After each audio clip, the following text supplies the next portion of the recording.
AITA for refusing to help my sister after she left me stranded years ago. 10 years ago, when I was and my sister was, I found myself in a terrifying situation. I was stranded an hour from home in a bad area, unable to find a way back. The trains were shut down, and in my desperation, I called my sister Morgana for help. Her response shocked me. She said she was too tired from work and wouldn't come to pick me up.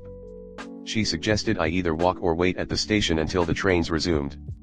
Tragically, my decision to wait led to a mugging. I was violently attacked, lost my wallet, IDs, and even my computer. Fortunately, a police officer came to my aid and gave me a ride back home. I made it clear to my sister that I would never forget this incident and that she shouldn't expect help from me when she needed it. Fast forward to the present, it's been 10 years, and my parents treated the family to a cruise. My girlfriend and I made a trip out of it, driving down 2 days ahead to stay in a hotel. Then, at midnight on the eve of our cruise, my sister called in a panic. She had gotten into a fight with her boyfriend, who had subsequently left with the car. Now, she was unable to drive to the cruise dock the next day, stranded outside her boyfriend's house with only her purse. She asked us to make a 10-hour round trip to pick her up, which would have disrupted our plans significantly. In response, I texted her that sometimes life throws curveballs, and she should wait for the buses to start running to get back home. I figured she'd be okay waiting outside on a bench all night, just like I had all those years ago. She called me an asshole, and her boyfriend eventually returned, driving them to the cruise together. She told our parents about the incident. To my surprise, our parents sided with me, stating that she had done the same thing to me in the past and that if she was going to treat me poorly, I had every right to reciprocate. Eventually, she apologized, but I reiterated that she shouldn't expect me to be there for her in the future, given her past actions. Comment. How lovely a moment that must have been for you. You could have been killed when she blew you off 10 years ago. Has she ever even apologized for that? I would never help her out. But I'm petty. Yeah, so she probably still doesn't understand why you were ever even upset about it, right? Your sister sounds as clueless and self-absorbed as mine. I haven't talked to mine in nearly a decade, except for once for 12 seconds earlier this year when it was unavoidable. I hope to never see her again. This is the point that many people commenting on this post are overlooking. Op was mugged and could have been killed. And, the sister has never apologized for her actions towards Op. This is why their parents took Op's side on this matter. Not to mention, Op said in another comment that she has been avoiding her sister consistently over the years, so this was not a one-time thing but a moment to make her point to her sister, which she still hasn't grasped. You had the right to refuse just based on the 10-hour round trip. The vengeance for past mistreatment is just icing on the cake. Given the fact that your sister wouldn't help you when you were in a genuinely dangerous situation, really makes it ridiculous that she expected you to help her when the worst thing that would happen to her is not getting to enjoy a vacation. AITA loves these tales of retribution, but if this really happened, how do you feel after finally acting on the grudge you've nurtured for a decade?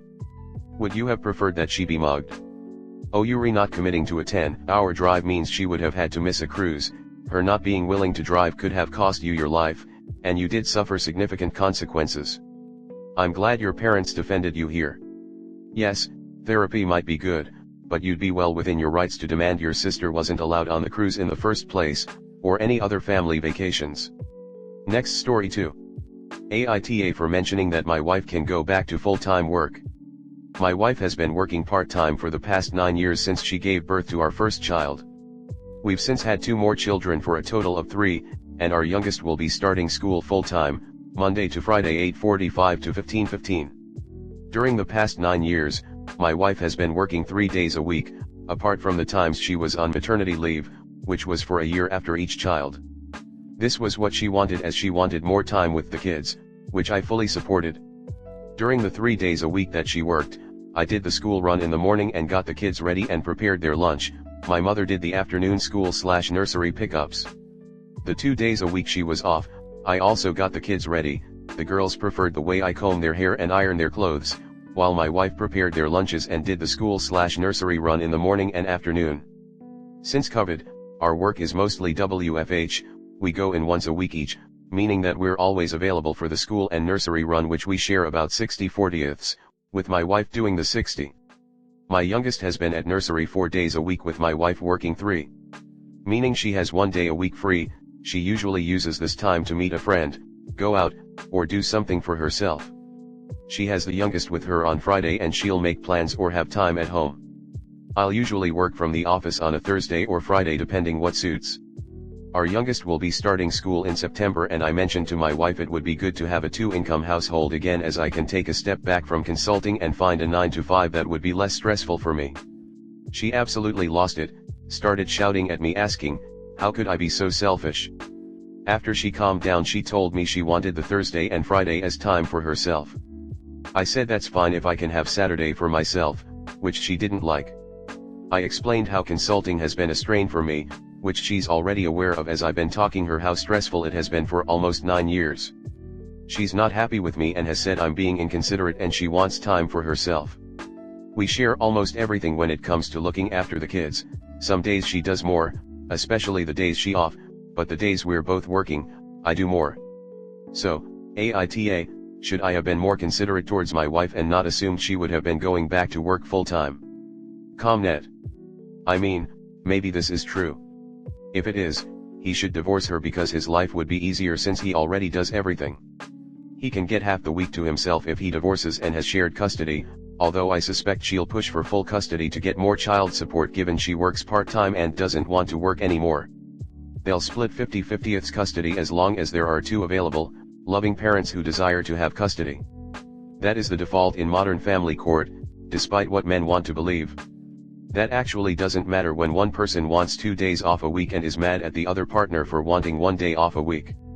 Automatically, the person wanting 2 days to themselves while saying the other person shouldn't have any isn't contributing equally, because they want to be doing 5 days of responsibility while they want the other person to do 7.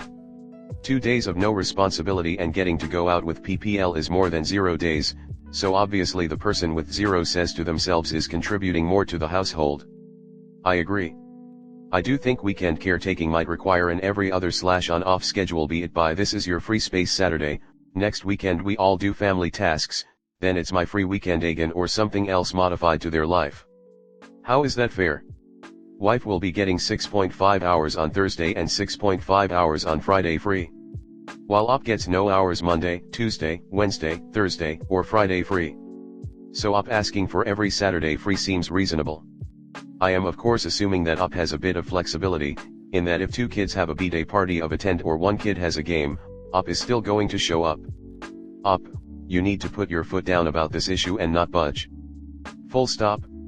Your mental health is just as important as hers, and if she wasn't being selfish, then she'd want you to be your best self, and that means a day to just veg.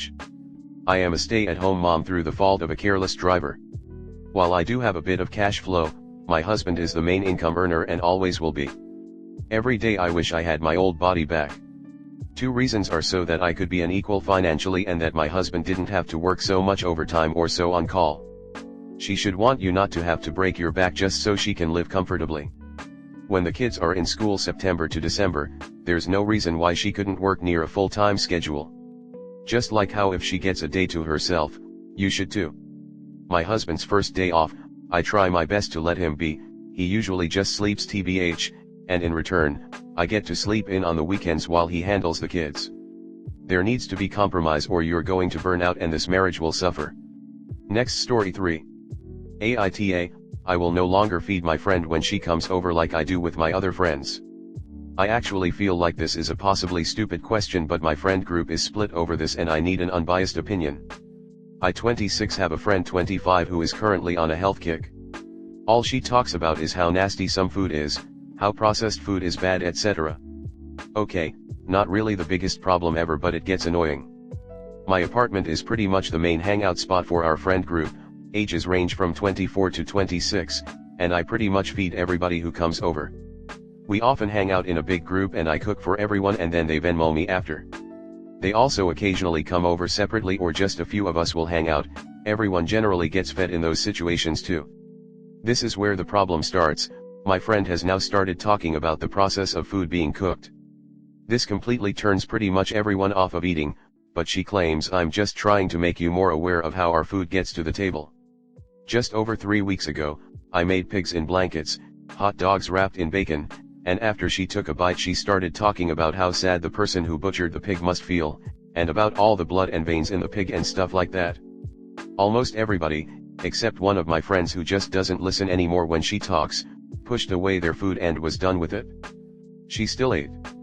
My main problem was that she says all of this, but is not vegan or vegetarian. She just seems to either like to ruin our meals or she's on some kind of empty activism kick. I made the decision not to feed her anymore when she comes over, and as a result I just put out snacks for my friends. This is better because I do save time on cooking, I guess. However, when my friends have come over in the last week I still fed them because they were there without her. One of my friends happened to post a picture and now she's bombarding me and a few of our other friends about how we're excluding her solely because she believes in animal rights. Now I'm conflicted. A bunch of my friends have agreed that it's annoying but she's fighting for something she believes in and stuff like that. AITA. Comment. Your friend needs to understand that her killing the mood isn't socially desirable and contributes negatively to the conversation. The fact that she said how gross and cruel the meal was and ate it anyway is a prime example of why she needs to keep those thoughts to herself instead of subjecting everyone to them. Not to mention that she isn't actually fighting for anything, let alone animal rights, particularly given that, as you noted, she's still eating all the stuff herself. All she's doing is making people feel unwell at the table. You aren't excluding her because she cares about animals. You're excluding her because she's an asshole. If she cared about animals she'd be vegetarian/vegan or at least only buying kosher/halal/private farm meat where the animals are at least supposed to be butchered with care. Instead, she's eating the same junk the rest of us do, talking about it graphically, and playing innocent. I mean, I could read The Jungle aloud at the next dinner party I go to, I just wouldn't expect to be invited back. I think you're kind to still allow her over. She'd be on a timeout from visiting my place. How can she claim to be for animal rights while continuing to eat any meat you serve? The friend group should be able to get together and enjoy whatever you are serving without listening to her commentary. Can you possibly make a rule that there is no talking about this stuff while people are eating? I mean, her choice to talk about this while you are eating is causing more animal waste because then you have made food and now nobody wants to eat it because of her actions.